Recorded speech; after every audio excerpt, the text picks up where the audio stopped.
Fico muito grato ao Senhor pela singular oportunidade de, mais uma vez, estarmos reunidos para juntos entoarmos ao nosso Senhor todo louvor, toda glória, toda exaltação.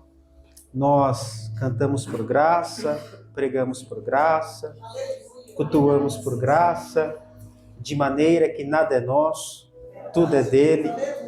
Seja ele todo louvor, toda glória, seja bendito eternamente o nosso Deus. Eu tenho certeza que numa reunião dessa só temos somente esse desejo de render a ele todo louvor. Eu fico muito feliz por participar dessa festividade, sou grato ao nosso Senhor Jesus, meu coração transborda de alegria. É claro que ministrar é sempre uma responsabilidade, mas a alegria é superior. Então, Deus abençoe vocês, a Jéssica, obrigado pelo carinho, obrigado sempre, na verdade, através dela, nós estamos aqui. Deus abençoe aos pastores desta casa, os irmãos que não me conhecem, me chamo Danilo, tenho 30 anos, sei que não parece, né? Mas eu tenho 30 anos. Não é que, esqueci o nome da irmã, Luana, não é que a Luana tá velha, eu que tô novo ainda, né? Então,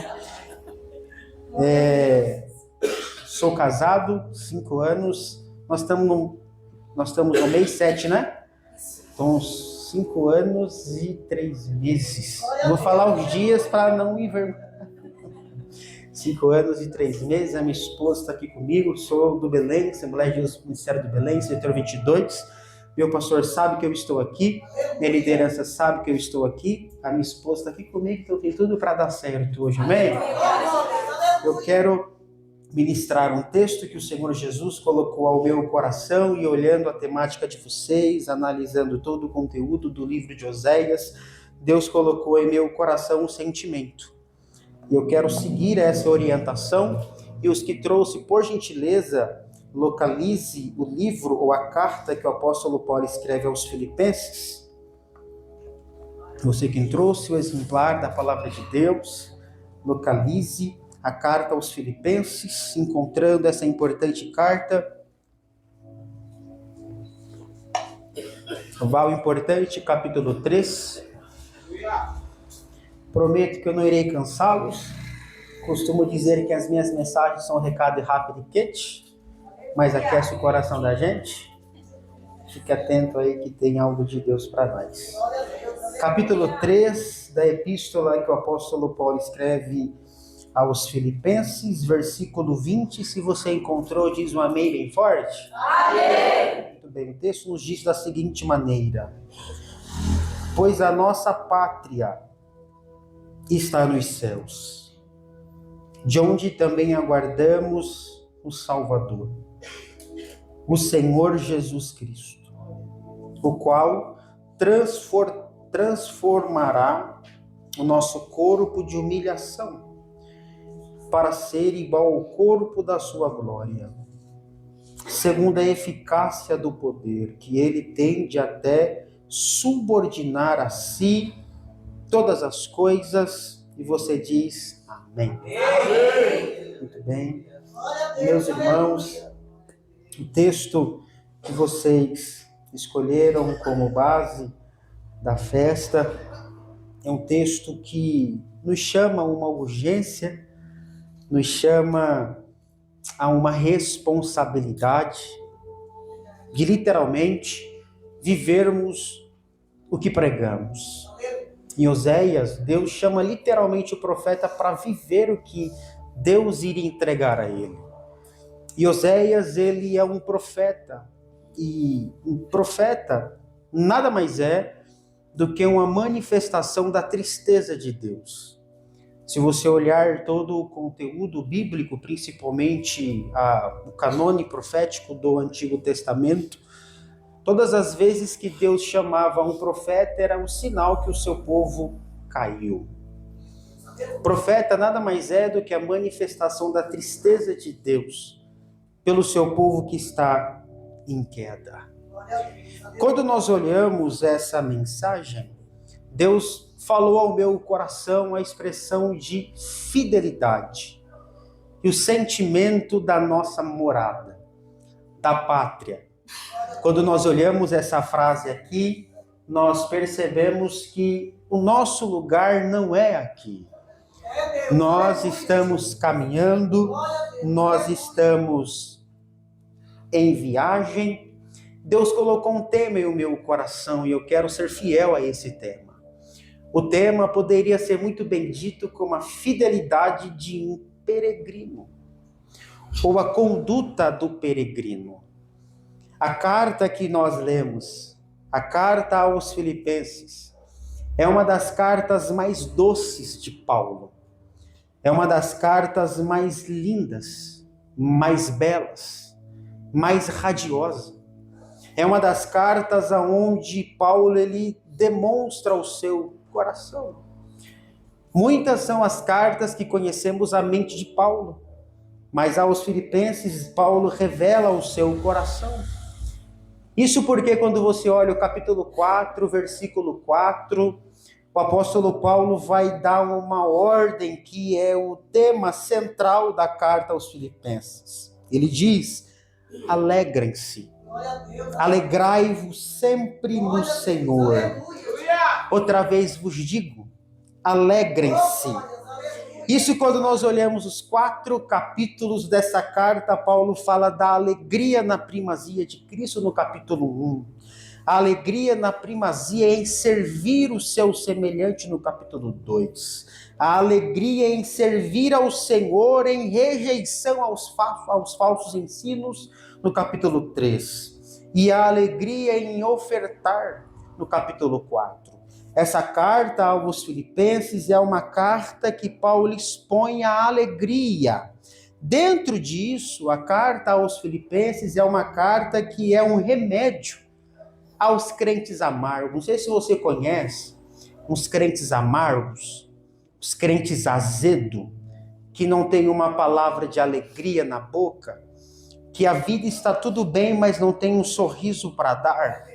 Crente reclamão, crente que está sempre triste.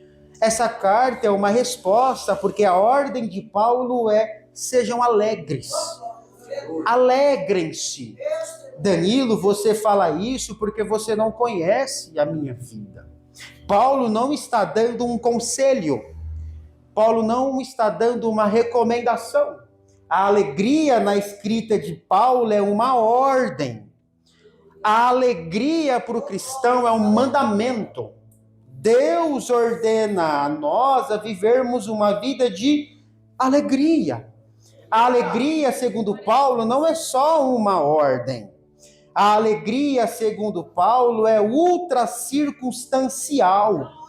Você olha para mim e fala: Danilo, você não conhece a minha vida, você não sabe dos meus problemas, você não sabe o que eu enfrento diariamente, graças a Deus que eu não sei, basta os meus. Mas Paulo mostra para nós que essa alegria, a alegria do cristão, ela é ultra circunstancial. Em outras palavras, a alegria do cristão, ela transcende qualquer circunstância. Nós não somos alegres porque a situação é alegre. Porque Paulo está falando que a alegria do cristão não é um sentimento. Nós não somos alegres porque sentimos a alegria. A alegria do cristão, segundo Paulo, é uma pessoa. Ele diz: alegrem-se, sejam sempre alegres no Senhor. Nós somos alegres não porque vivemos situação de alegria. Nós somos alegres porque nós temos uma pessoa que, independente da situação que nós estivermos passando, ela está conosco. E quem é? O Senhor. A alegria do cristão é uma alegria que transcende qualquer circunstância. Talvez você vive momentos de lágrima constantemente, momentos de turbulação, momentos onde você perde o sono e quando você dorme é só pesadelo, você acorda: como eu vou ser feliz? E a ordem de Paulo é a seguinte: não olhe para a circunstância, olhe para a pessoa. Se olharmos para a pessoa, nada tira o nosso sorriso. Eu tenho certeza que, assim como eu, você conhece pessoa que passa prova, que passa problema, Mas quando você fala com ela, está com um sorrisão nos lábios. Mas você encontra pessoas que têm carro bom, casa boa, emprego bom, o celular da última geração, tudo bom. Mas quando você fala, você está bem? Mais ou menos. Porque o coração está na circunstância e não na pessoa. A alegria que o apóstolo Paulo está falando aqui é uma alegria que transcende qualquer circunstância. Mas a alegria que o apóstolo Paulo fala aqui, Paulo dá uma ordem: alegrem-se. A ordem de Paulo não é uma alegria no singular. Paulo não diz, você tem que ser alegre. Paulo diz, alegrem-se. A alegria que o apóstolo Paulo prega aqui é uma alegria coletiva, uma alegria compartilhada. É Paulo dizendo para nós aqui, você está alegre, eu estou alegre. Eu estou alegre, você está alegre. E juntos nós somos um povo alegre. Então essa carta é literalmente um remédio para todo crente reclamão, para todo crente amargo. E esta alegria se torna ainda mais valiosa quando você conhece o contexto do autor da carta. Não sei se você sabe, mas dentro das cartas paulinas tem uma divisão que é chamada de cartas das prisões. Cartas aonde Paulo redigita em cárcere. Éfeso, Colossenses, Filemão e Filipenses. Paulo, quando escreve essa carta, ele está preso. Paulo, quando escreve essa carta, ele está encarcerado. Isso que se torna mais alegre, porque Paulo esbanja o coração alegre, estando em uma prisão, nada alegre. Paulo esbanja um coração livre, estando em uma prisão, nada livre. Paulo esbanja um coração e um texto que liberta, estando dentro de uma prisão, nada livre. Parece engraçado. Paulo preso, alegrando uma igreja livre, sendo que era a igreja livre que devia estar alegrando Paulo preso. Só que Paulo está pregando aqui a mensagem dos peregrinos. Porque o peregrino do reino de Deus compreende. Estou preso em Roma, mas não sou prisioneiro de César. Já fui preso em Cristo.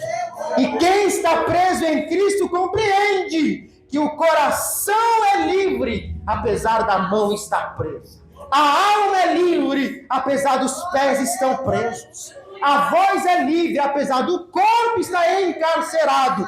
Paulo preso, mas a mensagem continua livre. Paulo apresenta para nós que situações de morte, mas o coração transborda a alegria. Isso é o peregrino, porque o peregrino ele vive o céu na terra. O peregrino ele apresenta para nós que situações transitórias na terra não pode roubar a eternidade do meu coração. É por isso que Paulo entende, eu estou preso, mas eu animo, porque mesmo em prisão, os peregrinos geram liberdade, mesmo em dores gera saúde, mesmo em aflição gera consolo, mesmo em algema gera vida. Deus olha para nós e diz, quem vive o céu na terra, mesmo doente que chega perto, recebe saúde.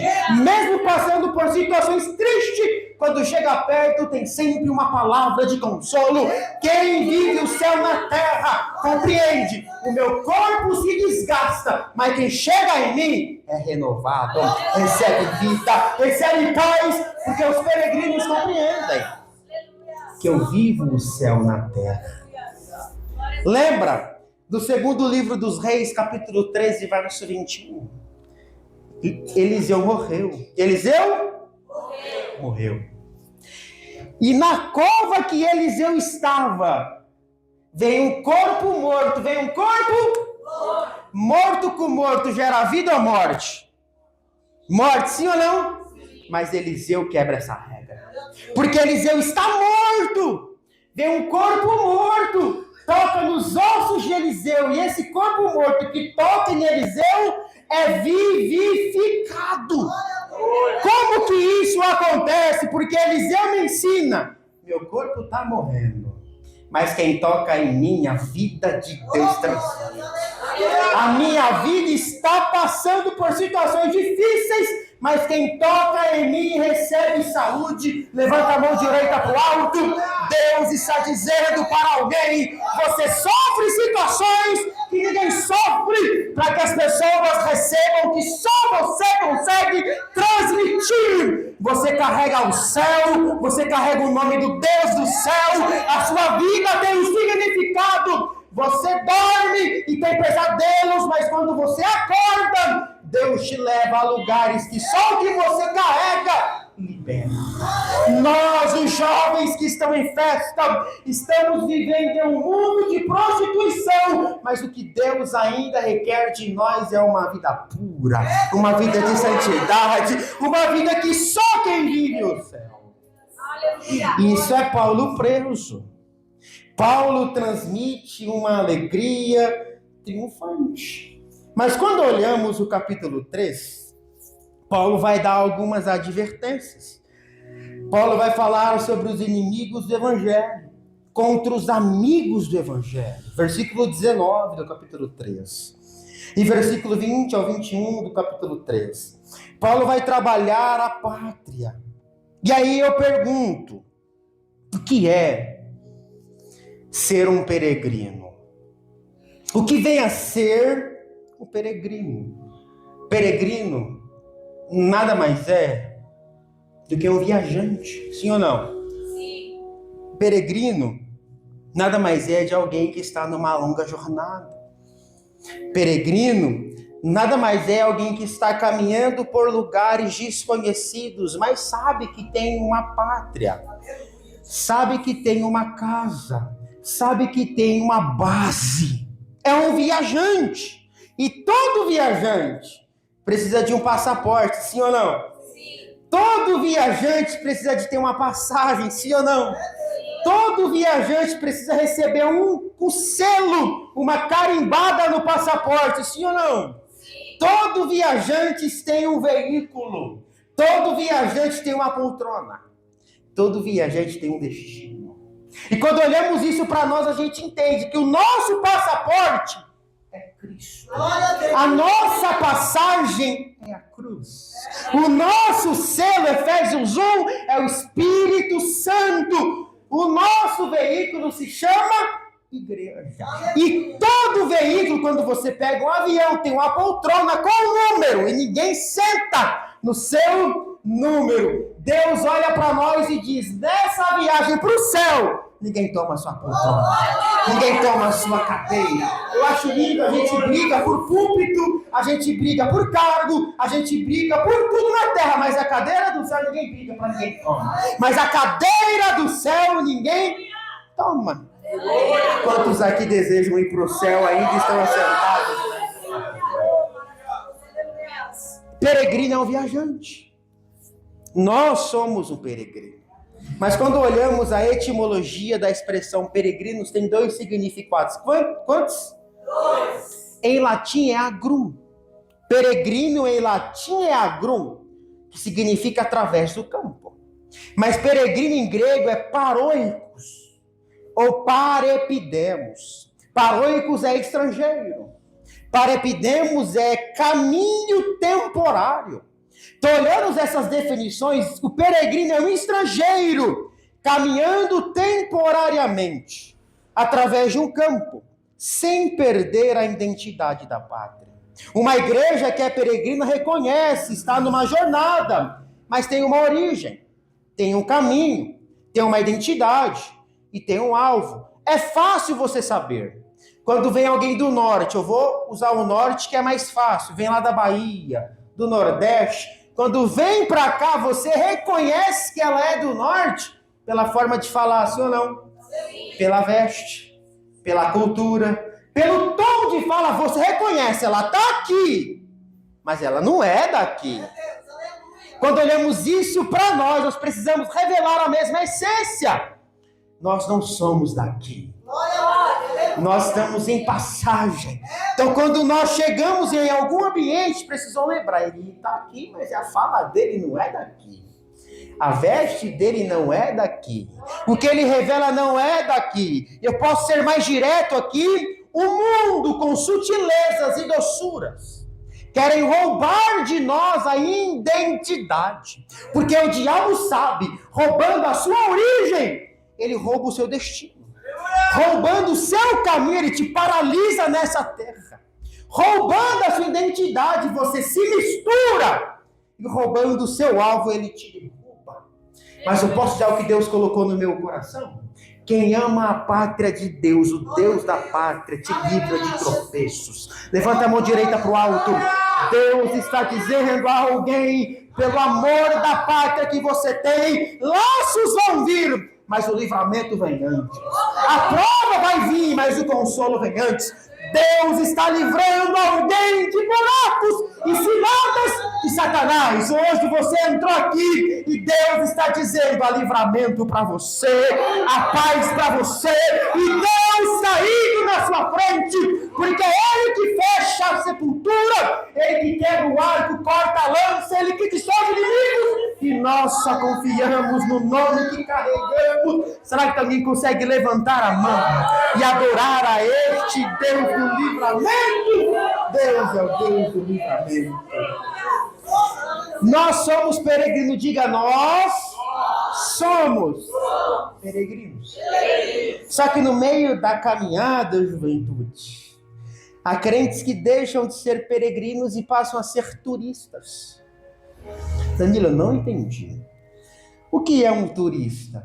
Ele sabe de onde veio, mas o lugar que ele vai é tão lindo que cada parada é uma selfie. Sim ou não? Quando você viaja, é uma foto aqui, não, quero tirar foto aqui. É de um banheiro, é bonito, mas eu vou tirar foto. Porque você está viajando, você está turistando. E você fala, quem dera eu morasse aqui. Quem sabe eu compre uma casa aqui. Isso é o turista. Só que Deus olha para nós e diz, eu não te chamei para turistar nessa terra. Eu te chamei para peregrinar, porque quem é turista sabe de onde veio, mas ama tanto o ambiente da caminhada que não quer voltar mais para casa.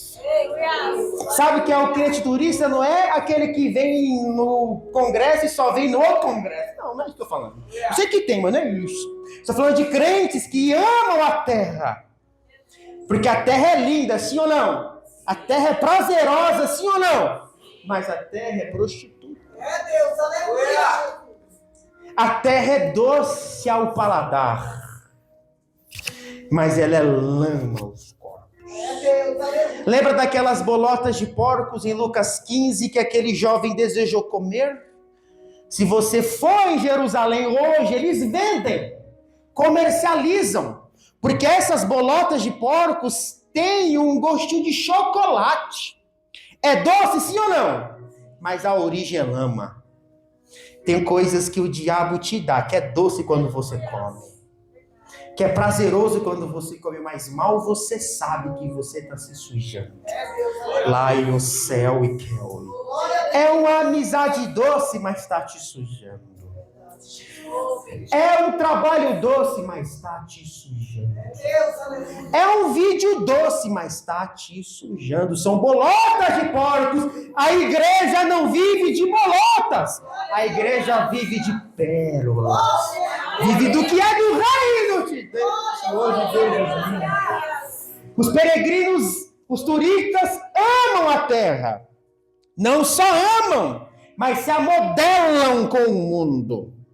São fascinados com a ideia do mundo. E Tiago 4:4 diz, quem é amigo do mundo constitui-se, não é que Deus te faz inimigo, é como se você estivesse na posição de amigo e inimigo do mundo. Quando você se torna amigo do mundo, automaticamente Deus já te tem na frente como adversário.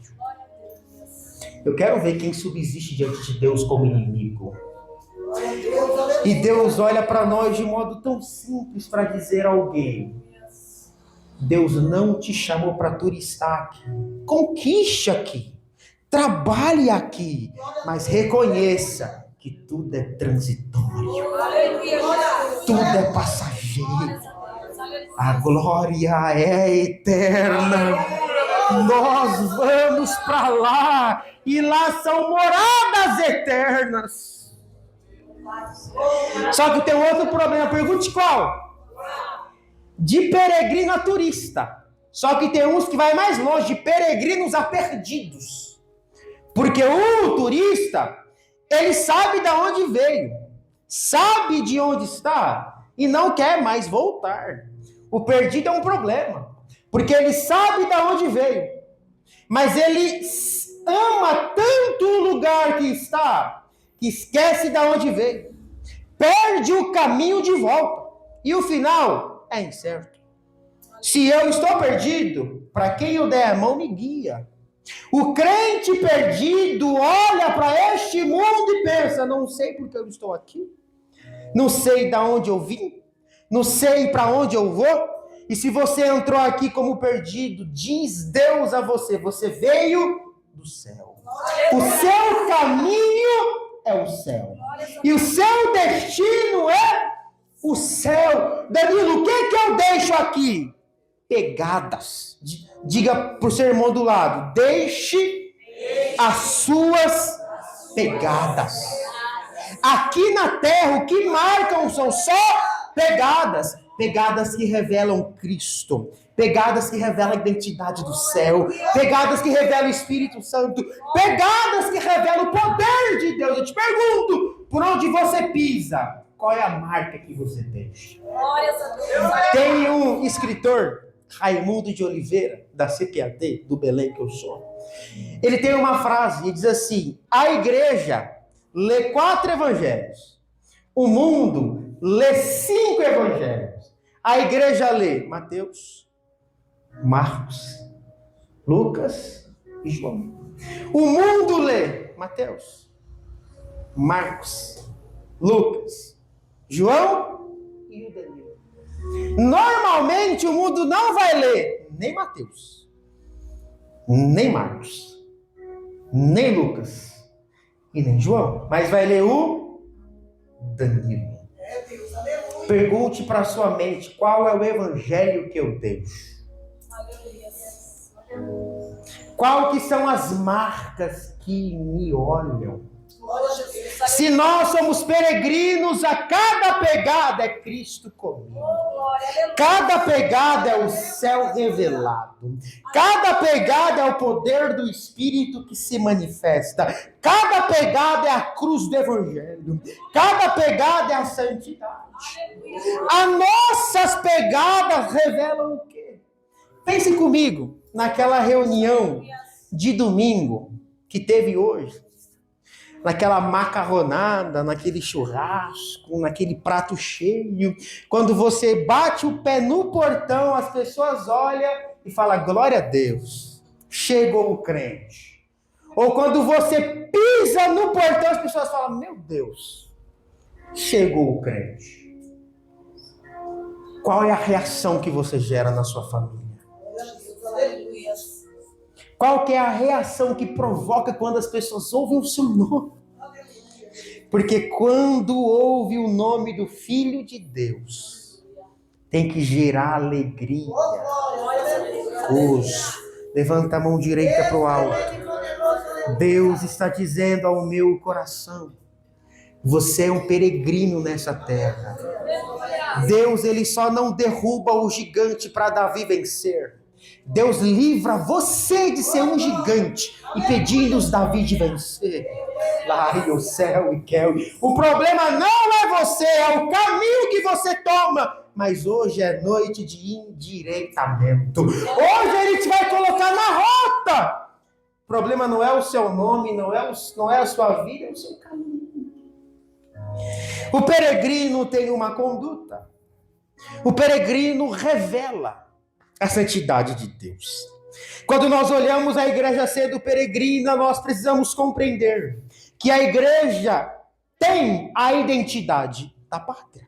Independente do tempo que ela esteja no ambiente distante, ela ainda precisa ter o nome de Deus em evidência. Lembra de Daniel capítulo 1? Quem lembra, diga eu lembro. Foi meio devagar, mas eu acredito que você lembra. Daniel 1, Daniel recém-chegado na Babilônia. Qual que é a proposta que ele coloca no coração? Eu não vou me contaminar com o manjar do rei. Sim ou não? Sim. Muda a minha comida. Sim ou não? Sim. Preste atenção. Daniel não pediu para mudar de mesa. Daniel só pediu para mudar o que vai no prato. A mesa é a mesma, só que o prato é diferente. Danilo, não estou entendendo nada. O mundo, nós sentamos constantemente na mesa de Babilônia, direto. No seu trabalho, você trabalha com ímpio, você senta na mesa deles. Na escola, senta na mesa dele. Agora, comer o que eles comem é opcional. Deus não vai mudar a mesa para crente. Deus vai te colocar uma proposta no coração para você comer diferente. O alimento, não a mesa. Só que Daniel, ele faz... ela coloca no seu coração essa proposta, recém-chegado na Babilônia. Uma coisa, a gente terminar esses 3 dias de festa, cheio do poder de Deus, cheio de Bíblia, cheio de oração, cheio de palavra de Deus. E você sai do mundo e fala, eu não quero isso, eu acabei de sair do congresso. Eu não quero isso, acabei de sair do congresso. Daniel, no capítulo 1 é assim. Mas lá no capítulo 7, tem uma festa que é um carnaval de Beltesazar. Eles estão pegando os vasos de Deus. É um problema mexer com os vasos de Deus. Beltesazar vai tomar vinho nos vasos de Deus. Quando ele vai pegar os vasos de Deus, Deus só dá um dedo. Para o mundo, Deus não precisa de muito, é só um dedo para acabar com as festas do mundo. Coloca um dedo e tem uma frase. Mene, mene, tekel, parsim. Pesado fosse o teu reino. Só que ele não sabe ler. E ele chama alguém. Olha, tem um rapaz aí que no tempo do seu pai era diferente. Ele vai chamar. E sabe qual que é a fala desse rei? É tu o mesmo? Pergunte por quê? Porque do capítulo 1 até o capítulo 7 tem 70 anos. Uma coisa é você recém-chegado de Jerusalém e falar, não quero. Outra coisa é viver 70 anos lá e continuar sendo o mesmo. Uma coisa é a gente recém-chegado e falar, não quero. Mas outra coisa é você viver uma vida neste ambiente e continuar sendo o mesmo. Levanta a mão direita para o alto. Deus está dizendo a alguém, o tempo não vai te corromper. Essas amizades não vão te corromper, porque você carrega o céu aí dentro, e por carregar o céu aí dentro, o Deus dessa pátria te livra. Nós vivemos em um ambiente estrangeiro e transmitimos o valor dessa pátria. Lembra do 2º livro dos Reis, capítulo 5, verso 3? Tem uma menininha lá na casa de Naamã. Ela é prisioneira. É levada para a casa de Naamã por contra-vontade. Ela fica a serviço da esposa de Naamã. Só que ela percebe que Naamã possui um problema que era aparente e incurável. Era leproso. E ela não fica indiferente. Ela não paga mal com mal. Ela poderia falar, não, já que você gerou mal para mim, é a mão de Deus sobre você. Morra com a lepra. Ela fala, não, lá na minha pátria, lá na minha cidade, lá na minha origem, tem a sua solução. Vai para lá. Essa menina é uma peregrina, porque ela me ensina, a geografia muda, mas a minha raiz não. A geografia pode mudar, mas a minha âncora não. Porque tem crente que é assim, muda de ambiente, muda de roupa. Muda de ambiente, muda de fala. Muda de ambiente, os crentes eu não conheço, aqui é nós. Aqui nós está junto, lá não conheço, não sou nem crente. Lá, mas aqui dá glória a Deus. Aqui canta no grupo. Nessa geografia é crente, muda de geografia, fecha o guarda-roupa, abre outro guarda-roupa, aqui é as vestes do mundão. Peregrino não tem 2 guarda-roupas. Os peregrinos é crente aqui, crente lá. Dá glória aqui, dá glória lá. Peregrino fala em línguas aqui e é edificado lá. Tem algum peregrino aqui? Deus não se deixa levar por aparência. Eu gosto de Jeremias 18. Deus quebra o vaso. E a expressão que surge em Jeremias 18 é sinceridade. É o quê? Sinceridade. A palavra sinceridade em latim é sincera. Diga sincera. Sincera. A palavra sinceridade significa sincera. Porque essa palavra surgiu no contexto de olaria. Explica, Danilo. É um oleiro pegando um vaso, só que no momento da sua obra-prima o vaso racha. E o oleiro, para não refazer o vaso, ele pega um pedacinho de cera, coloca no vaso e vai lixando, até que a cera seja tão rente à rachadura que ninguém descobre, porque vai ser pintado e vai ser vendido. Quem conhece a rachadura é o vaso e o oleiro. Só que Deus não trabalha com vaso rachado. Deus não coloca cera no vaso, ele quebra. E eu posso ser direto aqui? Deus não trabalha com vaso rachado. Tem muita gente que está aqui que já passou os 3 dias, mas não conseguiu sentir nada ainda. Já passou os 3 dias, mas fala, Deus, fala comigo, fala comigo, fala comigo. E Deus trouxe um jovem para dizer a você, eu falei com você. E Deus não vai continuar enchendo o vaso rachado. Porque um dia a cera aparece, um dia o rachado aparece. Eu quebro mesmo. Glórias a Deus. E ele quebra o vaso, mas fica em paz. A glória da segunda casa vai ser maior. Vai ter surpresa de Deus para alguém. Se você permitir falar, Deus, eu sou sincero. Eu estou assim, eu estou assim, eu estou assim. Senhor, me refaz. Senhor, me restaura. Me faz de novo. Você vai enganar a Deus com vestes até quando? Você vai enganar a Deus com as gravatas alinhadas até quando? Você vai enganar Deus com maquiagem, com nome, com conduta que tinha, que quando era até quando? Se o Senhor conhece a rachadura do seu coração. E hoje o oleiro desceu aqui para falar que o problema não é na casa, é quebrar na minha mão. Você está quebrado, tô pregador, mas está na mão de Deus, descansa. Ele é o oleiro, ele refaz, ele enche, ele pinta, é ele no negócio. A geografia muda, mas não a nossa raiz. Ela não tem nome, mas tem obras. Ela não é identificada, mas tem obras. Sabe por quê? Peregrino não é marcado pelo nome que tem, mas pela obra que produz. Tem muita gente de nome grande, mas obra raquítica. Tem muita gente com nome de vivo, mas a vida é de morto. Tem muita gente com nome nos outdoor da vida, mas o nome no livro da vida não tem. Porque sabe o que Deus diz para nós? Melhor do que crescer com o nome é ter obra que alimenta. Lembra de Mateus capítulo 7? Jesus diz, por onde que nós conhecemos a árvore? É pelo galho, sim ou não?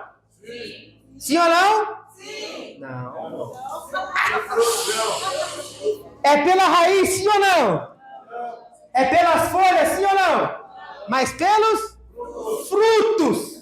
É como se Deus olhasse para nós e falasse, eu não preciso dar o nome para a árvore, só coloca na minha mão o que você produz. Que eu sei o seu nome pelo fruto que você gera. E eu tenho certeza, Luana, assim como eu, nós já comemos frutos que você nem sabe o nome da árvore que produziu. Carambola, da onde que surge esse negócio? Talvez você saiba, eu não sei. Mas o fruto é tão gostoso que eu me alimento com fruto sem saber o nome da árvore. E eu tenho certeza, assim como lá na minha igreja, talvez aqui não, mas lá na minha igreja sim, você desfruta de uma igreja limpa, de uma igreja organizada, de um som bom, de tudo cheiroso, mas você não sabe o nome da irmã que limpou. Mas desfruta do que ela produz. Deus, aleluia. Sabe, Deus está dizendo para alguém aqui, continue trabalhando, mesmo sem ter glória dos homens. Continue fazendo sem ter honra dos homens. Ai, o céu quer ouvir. Continue fazendo no anonimato. O seu nome não chega, mas o que você produz alimenta os necessitados, gera sede aos famintos. E Deus está dizendo para alguém: eu não dou glória a homem, mas os alimentos que você produz eu posso alcançar nações que estão sedentas. E Deus está dizendo para nós: continue fazendo, trabalhando, porque trabalhador não paga trabalhador. Eu sou trabalhador. O pastor dessa casa é trabalhador. Nós não somos dono de obra. Ou quando chega o dia 5, você vai para o seu companheiro de mesa de trabalho e fala: ó, chegou o dia do meu pagamento. Você chega ou não?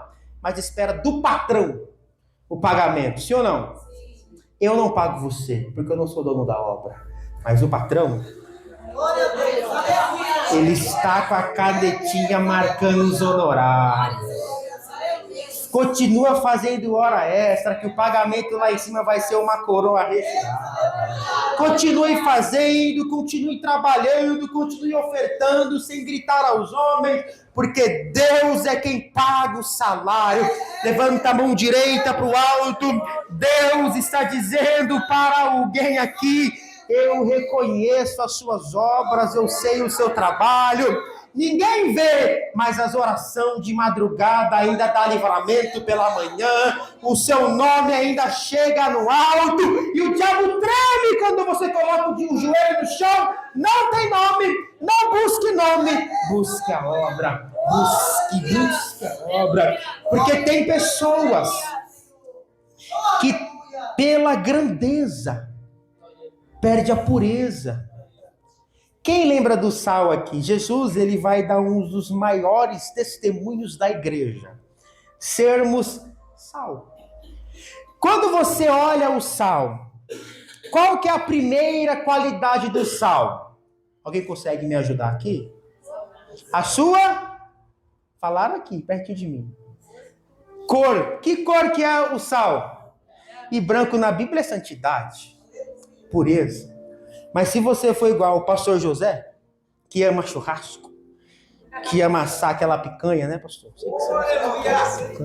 Que ama o churrasquinho, você vai no mercado e você não vê só sal branco, ou você vê? Você vê sal preto, verde, sal rosa, sal laranja, deixa de ser sal, mas só perde a cor. Entenderam? Existem pessoas que não perdem o microfone diante dos homens, mas a cor diante de Deus já perdeu faz tempo. Danilo, como que o sal perde o seu sabor? Não é deixar parado. Se você pegar uma tigela de sal e colocar aqui e deixar por 30 dias parado, quando você tocar nele, ele vai continuar salgando. A única coisa que faz o sal perder a salinidade é a misturar com terra. Você olha para mim e fala: Danilo, eu só quero sentar aqui e receber do púlpito. Ok, você é um sal parado. Mas tem sal que se mistura e está perdendo a salinidade. E a Bíblia diz que sal misturado se torna sem sabor. Só é pisado pelos homens. E existe muita gente aqui que está à beira de perder a cor.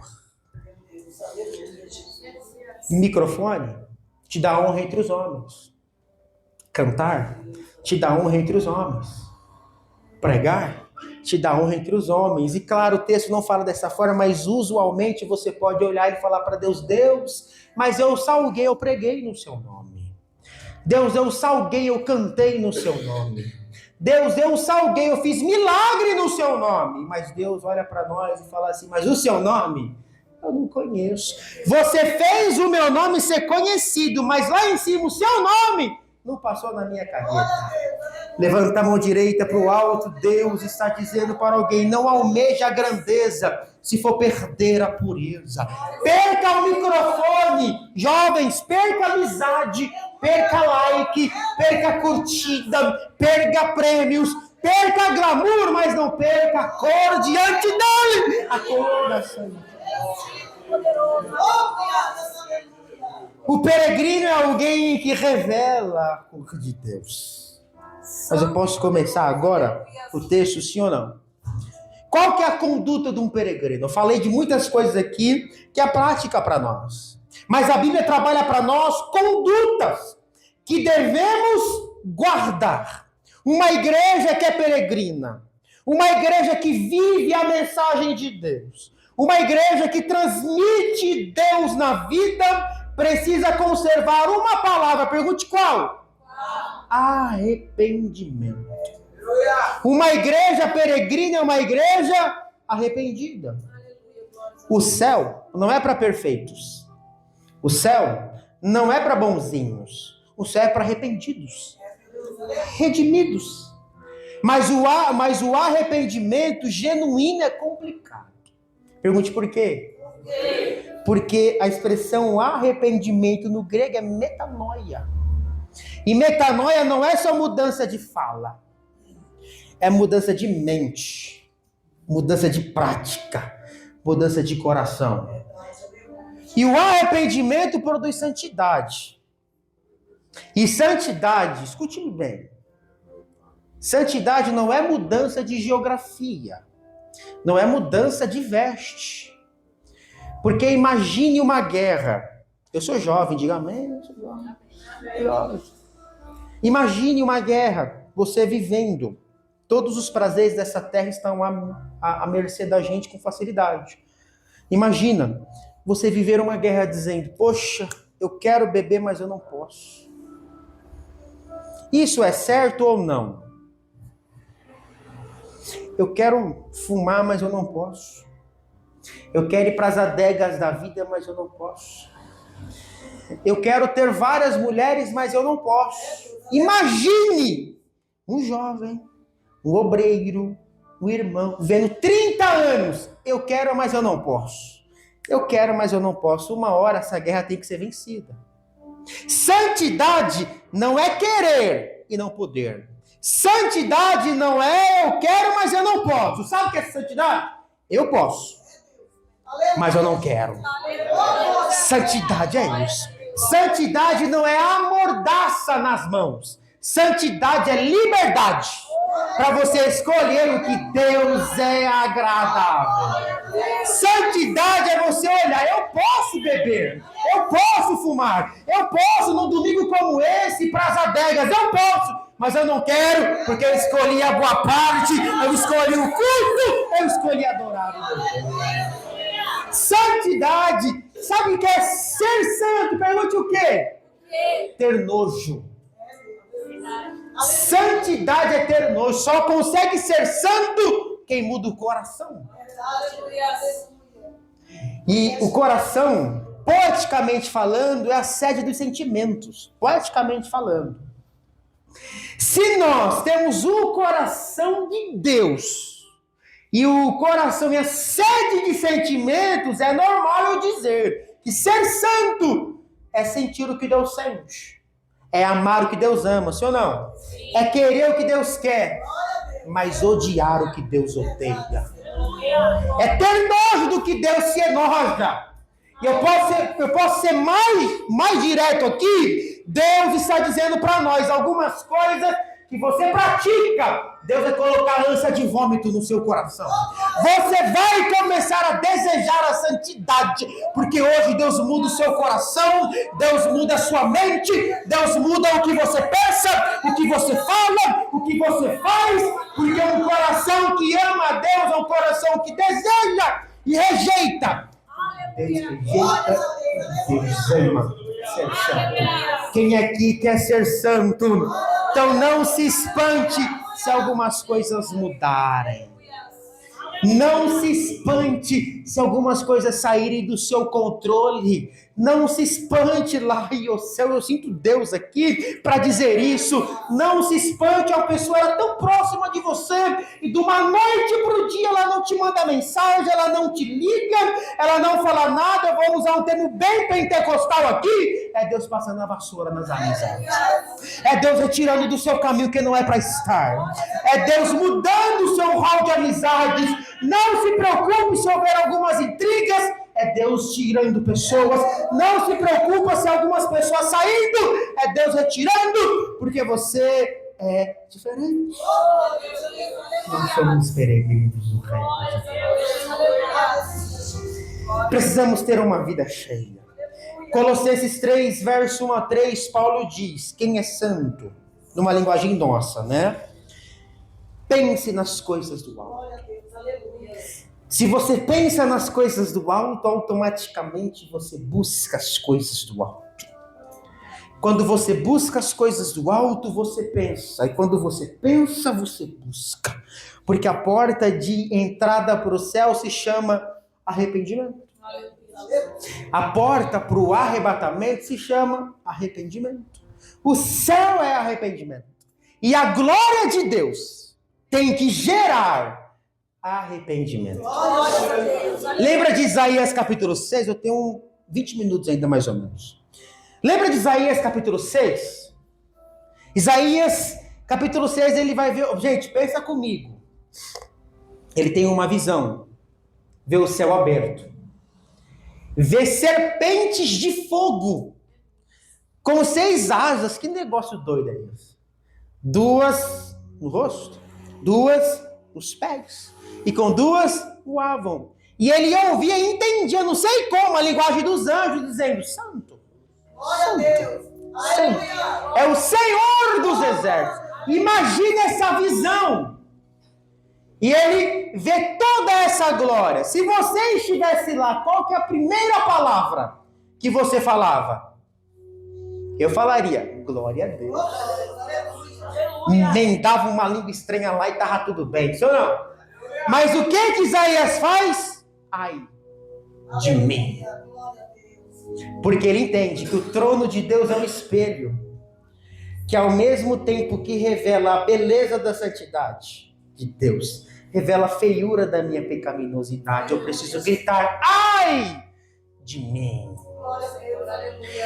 Vem o anjo, purifica os lábios de Isaías. Quando os lábios é purificado, Deus diz, o texto diz, depois disto, ouvi uma voz que dizia, a quem enviarei? Antes da purificação, Isaías ouviu anjos. Depois da purificação, ele ouve quem está no trono.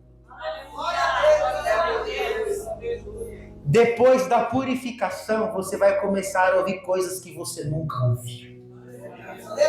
Você vai começar a ouvir uma voz que você nunca ouviu. Está no tempo, precisa de purificação.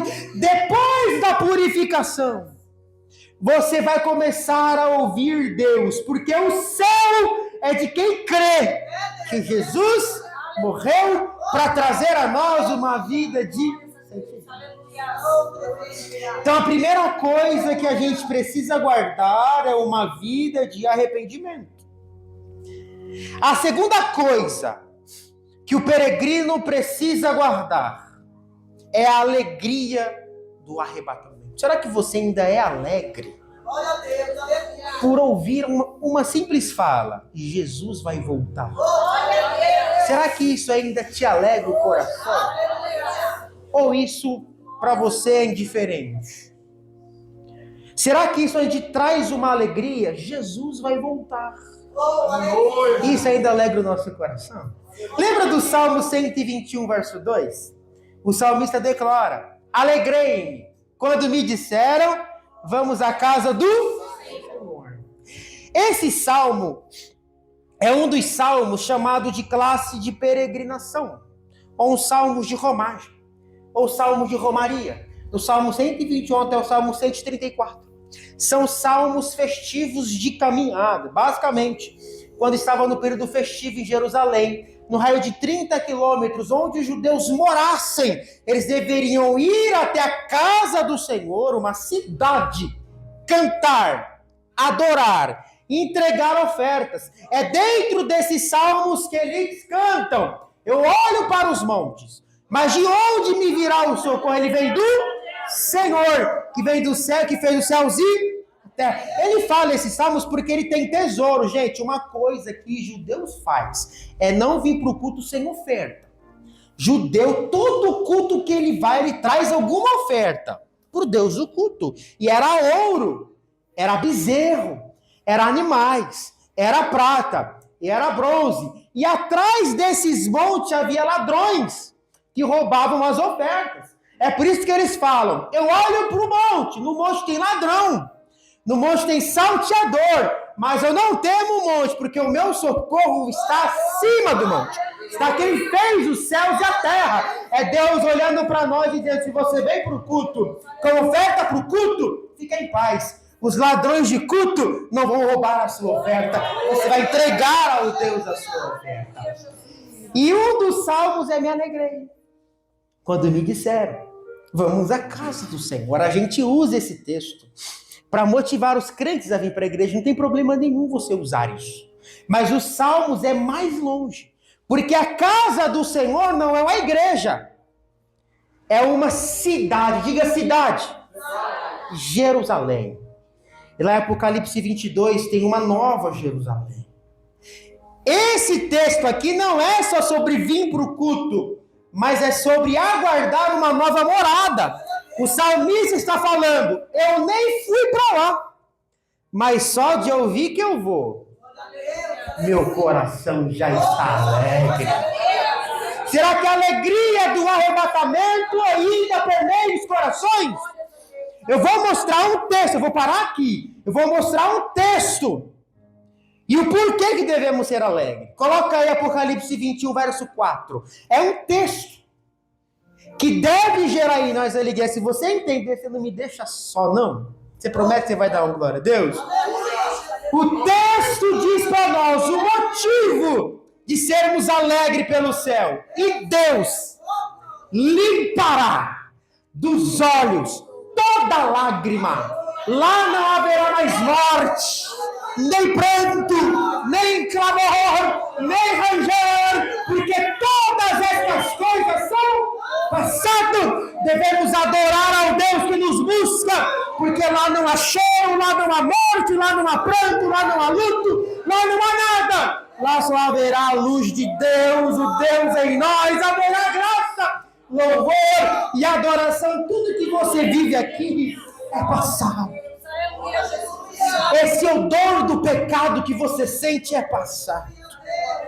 A dor do luto que você sente pela perca dos que você ama é passado. O choro das frustrações, passado. Tudo isso é passado, porque lá no céu só tem louvor, só tem glória. E os jovens, a igreja que é peregrina, precisa andar pensando: eu estou aqui, mas logo, logo eu não estou aqui.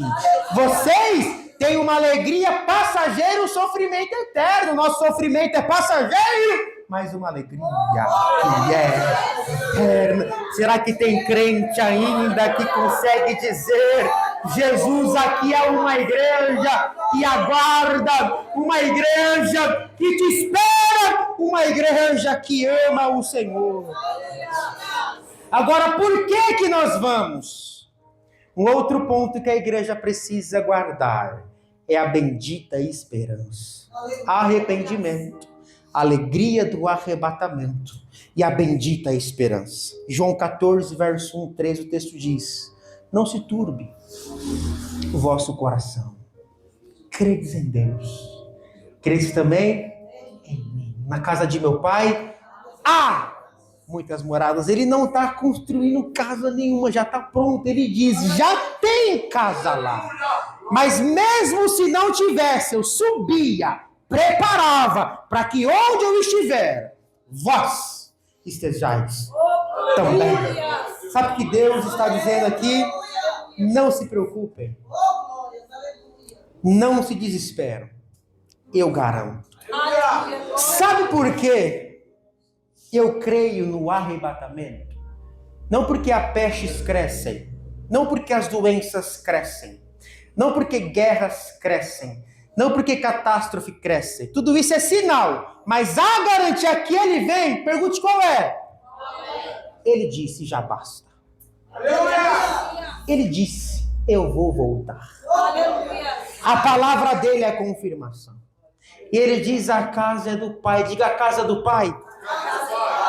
Só que João 14,6 ele diz, eu sou o caminho. A casa é de quem? Mas quem é o caminho? Jesus. Só que João 10,9 ele diz, eu sou a porta. A casa é de quem? Mas quem que é o caminho? Jesus. Quem que é a porta? Isaías 22 diz, eu tenho a chave de Davi que abre e ninguém fecha.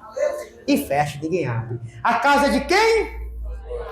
Mas quem que é o caminho? Jesus. Mas quem que é a porta? Jesus. E quem que é a chave? Você quer ir para o Pai? Caminha por Jesus.